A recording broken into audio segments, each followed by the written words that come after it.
uzanezerwa kandi uhore witeguye, kuko vuba Yesu agiye kugaruka. azabaje kujyana abo yatoye bera baboneye rwose, abajyana bakure muri iyi si bibanira iteka ryose. uwo munsi nzanezerwa mbonye Yesu atungutse ku bicu, nzabonana nabo nari nabuze, nzishima bitavugwa, kurira kuganya byo muri iyi si byose bizashiraho. Dutahe dutahe twibere mu mahoro.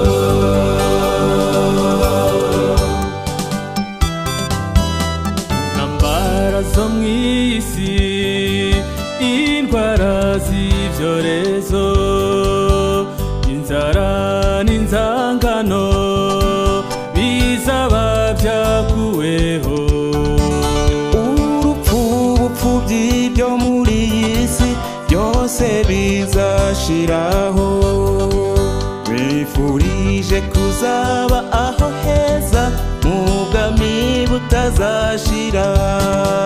uwo munsi nzanezerwa mbonye Yesu atungutse ku bicu, nzabonana nabo nari nabuze, nzishima bitavugwa, kurira kuganya byo muri iyi si byose bizashiraho.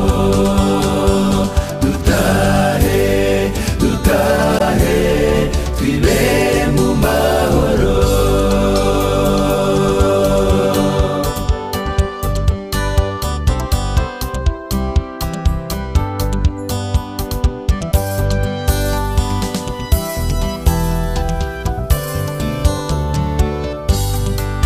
kuri uwo munsi mukuru mbega uko bizamera, tuzatemberana n'umukiza Yesu tuganira iby'ijuru. Satani azaba yatsinzwe burundu, ntazongera kuturwanya, tuzaba twambaye imibiri idapfa, nawe uzongera kubabara.